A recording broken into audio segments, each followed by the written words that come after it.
Study IQ IAS, अब तैयारी हुई अफोर्डेबल।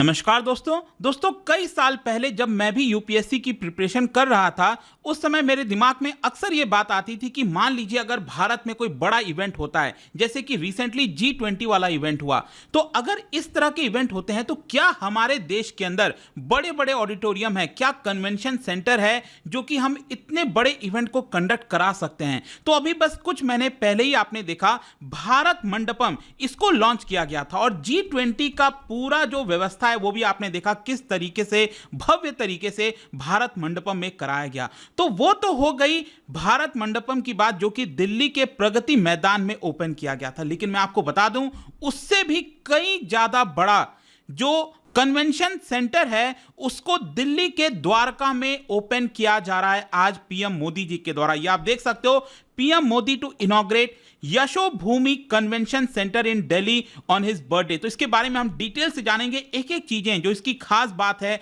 कितना बड़ा है, क्या कैपेसिटी है, कितनी लागत आई है, कुछ कंट्रोवर्सीज हैं, वो सारी चीजें मैं आपको बताऊंगा। काफी कुछ जानने को है, चलिए आगे बढ़ते हैं। लेकिन उससे पहले ध्यान रखिएगा, आप में से जितने भी लोग यूपीएससी 2024 की प्रिपरेशन कर रहे हैं तो स्टडी IQ पर 3 लाइव बैचेस एक्चुअली लॉन्च किए जाते हैं, जो कि होगा आपका प्योर इंग्लिश, प्योर हिंदी और इंग्लिश। कोई भी आप ज्वाइन करना चाहते हो, सबसे खास बात है कि इन सभी बैचेस में आपको प्रीलिम से लेकर इंटरव्यू तक, मतलब मेंस वगैरह सब कुछ तैयारी कराया जाएगा। लाइव क्लासेस मिलेंगे, पर्सनल मेंटरशिप, रिवीजन टेस्ट से लेकर कुछ भी और आपको लेने की आवश्यकता नहीं पड़ेगी। सिंपली कमेंट सेक्शन में इसका लिंक दिया है, वहां पर जाइए और यूज करिए कोड अंकित लाइव। ये कोड इस्तेमाल करने से आपको मैक्सिमम डिस्काउंट मिलता है। और इसके अलावा अगर आप MCQs अटेम्प्ट करना चाहते हैं तो मेरे इंस्टा पेज पर जा सकते हैं, वहां पर स्टोरीज में जितने भी MCQs हैं उसको आप अटेम्प्ट कर पाएंगे।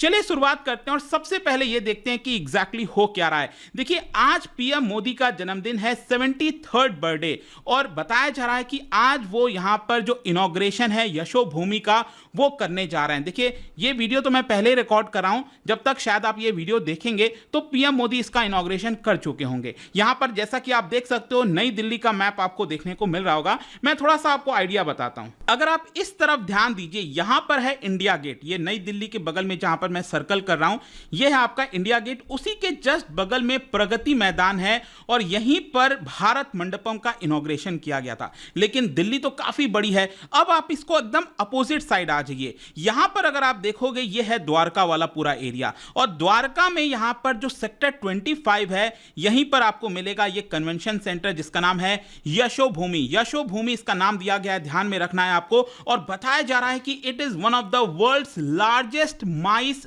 फैसिलिटी। माइस का मतलब होता है meetings, incentives, conferences and exhibition. मतलब कि अगर आपको कोई भी बड़ा इवेंट कराना हो, चाहे वो कितना ही बड़ा क्यों ना हो, आपको जगह की कोई भी प्रॉब्लम नहीं होने वाली। उसका कारण मैं आपको बताऊंगा। ये आप देख सकते हो, इसका जो पूरा प्रोजेक्ट का एरिया है ना वो 8.9 लाख स्क्वायर किलोमीटर से भी ज्यादा है। Just imagine, 8.9 lakh square kilometre. और इसका जो पूरा बिल्डअप एरिया है वो आपको 1.8 लाख स्क्वायर किलोमीटर से भी ज्यादा देखने को मिलेगा। मतलब जहां पर बनाया गया है, बेसिकली कंस्ट्रक्शन किया गया है। और ये तो मैं आपको बता दूं, ये तो जस्ट फेज 1 आपका इनॉग्रेट किया गया है पीएम मोदी के द्वारा। आगे चलकर इसका जो सेकेंड फेज है वो भी इनॉग्रेट किया जाएगा। Just look at this building. मतलब मैं आपको कई सारे पिक्चर्स दिखाऊंगा इस वीडियो के अंदर, आप देख सकते हो कितना ज्यादा भव्य आपको देखने को ये मिल रहा है। और क्या आर्किटेक्चर है, क्या डिजाइन है, ये आपको देखने को मिलेगा। मतलब सस्टेनेबिलिटी को ध्यान में रखते हुए, ज्यादा से ज्यादा जो सनलाइट है उसका प्रयोग करते हुए इसका निर्माण किया गया है। अब मैं आपको बताऊं तो इसके अंदर जो सबसे इंपॉर्टेंट चीज है वो है कन्वेंशन सेंटर। कन्वेंशन सेंटर अगर आप देखोगे तो ये लगभग 73,000 स्क्वायर मीटर एरिया में बनाया गया है, जिसके अंदर टोटल 15 कन्वेंशन रूम्स हैं। अब कन्वेंशन रूम्स का मतलब यह है कि इसके अंदर इन 15 में से आपको एक बड़ा सा ऑडिटोरियम मिलेगा जो कि मैं आपको डिटेल से आगे दिखाऊंगा। और इसके अलावा एक बॉलरूम मिलेगा, वो भी मैं आपको बताऊंगा। और इसके अलावा 13 मीटिंग रूम्स हैं। और इन 15 के 15 रूम्स में अगर अब मैं टोटल कैपेसिटी बताऊं तो वो लगभग आपको 11,000 डेलीगेट्स की मिलेगी। मतलब इस पूरे कन्वेंशन सेंटर के अंदर, इस पूरे 15 कन्वेंशन रूम्स के अंदर 11,000 लोग एक साथ आ सकते हैं। और इसके अलावा जो इसकी सबसे खास बात मुझे ये लगी कि इसके आउटर साइड में अगर आप देखोगे इस कन्वेंशन सेंटर के, तो देश का सबसे बड़ा जो LED मीडिया फैसेड है सॉरी, इसको फसाड बोलते हैं, एलईडी मीडिया फसाड। मैं आपको दिखाता हूं, ये जो आप देख रहे हो ना डिजाइन, मैंने अभी आपको ये वाला दिखाया था यहां पर, ठीक है।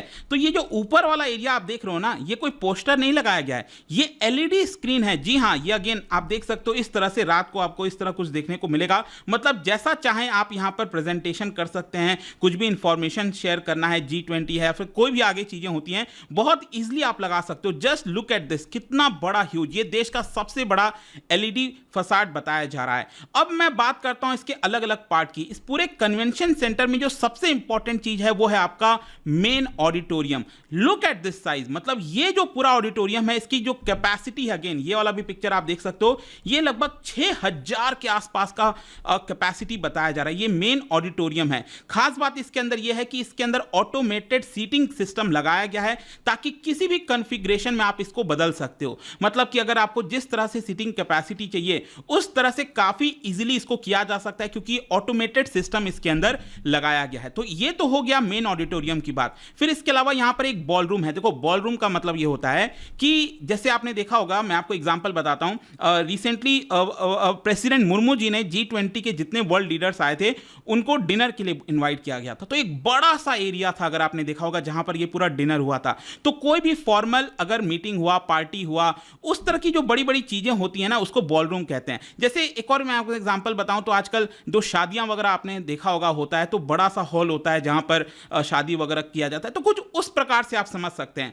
और खास बात इस बॉल रूम की अगर आप देखोगे तो इसकी जो सीलिंग है, ऊपर ये सीलिंग आप देख रहे हो, ये पेटल डिजाइन की बनाई गई है।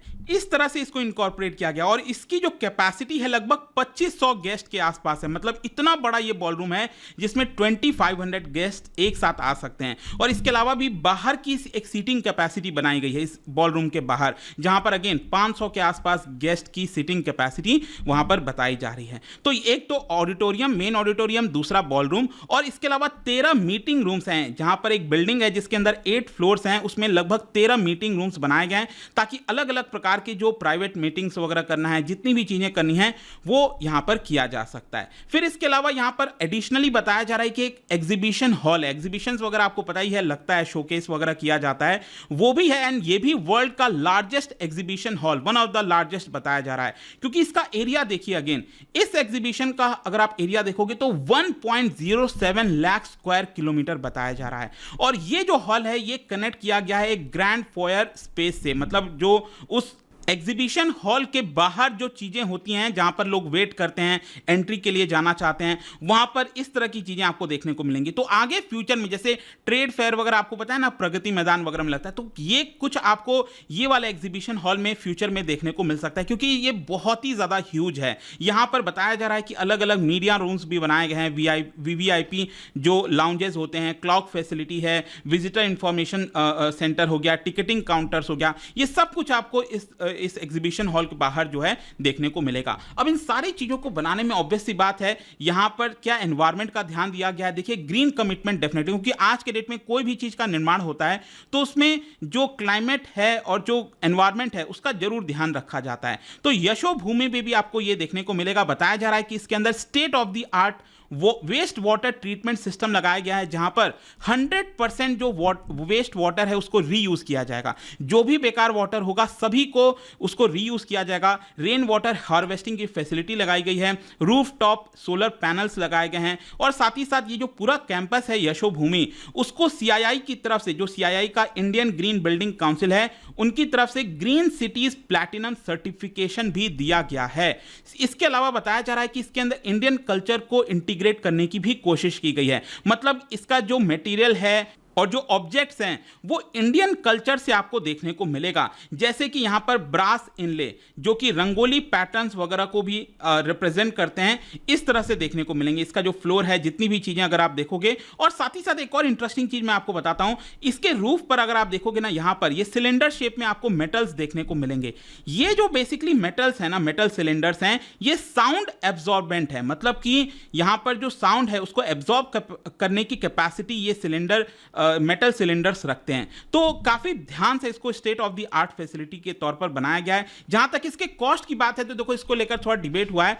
जहां तक प्रेस इंफॉर्मेशन ब्यूरो की तरफ से एस्टिमेट दिया गया है इस पूरे कन्वेंशन और एक्सपो सेंटर को बनाने में 5400 करोड़ के आसपास का कॉस्ट बताया जा रहा है। लेकिन मैं देख रहा था यहां पर जो अपोजिशन पार्टीज है उनका ब्लेम है, उनका कहना है कि 25,000 कॉस्ट लगा है। उनका ऐसा कहना है कि इतना ज्यादा खर्च करने की क्या जरूरत थी, क्या ये जरूरी है खर्च करना। अभी रिसेंटली भारत मंडपम भी बनाया गया था, तो जब ऑलरेडी वो है हमारे पास तो इसको बनाने की क्या हमें आवश्यकता है। तो ये मैं आप पर छोड़ता हूं, आपका क्या सोचना है इसको लेकर मुझे कमेंट सेक्शन में बताइएगा जरूर। खैर, इसमें एक और इंटरेस्टिंग चीज जाने से पहले मैं आपको बता दूं कि किसी भी जगह को कनेक्टिविटी बहुत इंपॉर्टेंट होती है। अगर उस जगह पर आप चाहते हो कि ज्यादा अट्रैक्शन आए तो कनेक्टिविटी अच्छी हो, और मेट्रो से बेटर कनेक्टिविटी मुझे नहीं लगता कुछ हो सकता है। अब देखिए कैसे इसको कनेक्ट किया जा रहा है। अगर आप दिल्ली में गए हो कभी या फिर रहते हो, आपको पता होगा कि मेट्रो का जाल तो पूरे दिल्ली में बिछा हुआ है, लेकिन यहां पर एक जो सबसे फास्ट मेट्रो है उसको कहा जाता है जो एयरपोर्ट एक्सप्रेस है, दिल्ली एयरपोर्ट एक्सप्रेस, जो कि एयरपोर्ट से गुजरता है। जो नई दिल्ली स्टेशन है वहां से यह स्टार्ट होता है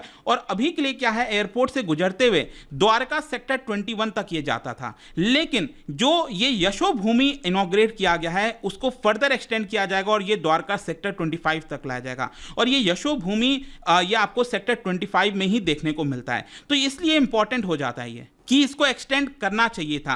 और फाइनली आज ही के डेट में पीएम मोदी इसको इनॉग्रेट कर रहे हैं। ये जो द्वारका सेक्टर 25 वाला मेट्रो है इसको इनॉग्रेट किया जाएगा और आज दोपहर 3 बजे से यहां पर मेट्रो चलने लग जाएगी। मतलब ये एयरपोर्ट एक्सप्रेस आपका द्वारका सेक्टर 25 तक जाएगा। और एक और खास बात मैं आपको बताता हूं, अभी अगर आप देखोगे इसका जो स्पीड है एयरपोर्ट एक्सप्रेस लाइन का, वो लगभग आपको 90 किलोमीटर पर आवर के हिसाब से देखने को मिलता है। लेकिन अब इसको इंक्रीज करके 120 किलोमीटर पर आवर कर दिया जाएगा और इसकी वजह से नई दिल्ली से डायरेक्टली यशोभूमि आने में सिर्फ 21 मिनट्स में आप आ सकोगे।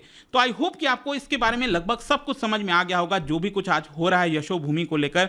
आपका क्या सोचना है, क्या ये इनॉग्रेट होना चाहिए, नहीं होना चाहिए, क्या सरकार को इतना खर्च करना चाहिए था, कमेंट में जरूर बताइएगा, मैं उसको सभी को पढ़ूंगा। और जाने से पहले एक इंटरेस्टिंग क्वेश्चन, क्या आप बता सकते हैं कि भारत में जो संविधान में बदलाव करने के लिए प्रोविजंस रखे गए हैं, अमेंडमेंट जो किया जाता है संविधान में, ये हमने कौन से कॉन्स्टिट्यूशन से, किस देश के कॉन्स्टिट्यूशन से बोरो किया है? इसका राइट आंसर आप सबको पता है, मेरे इंस्टाग्राम पर तो मिलेगा ही, वहां पर अगर आप नहीं हो कोई बात नहीं, टेलीग्राम से ले सकते हैं इसका सही उत्तर। मैं कई सारे जो एमसीक्यूज हैं वो यहां पर स्टोरीज में डालता रहता हूं। बाकी अगर आपको पीडीएफ चाहिए तो टेलीग्राम पर आइए, अलग अलग सोशल मीडिया पर आप जुड़ पाओगे। और जैसा मैंने आपको बताया, यूपीएससी की अगर आप तैयारी कर रहे हो, just use the code Ankit live to get maximum discount. And I hope कि वीडियो आपको पसंद आया होगा। मिलता हूं आपसे next time, till then thank you very much, see you soon.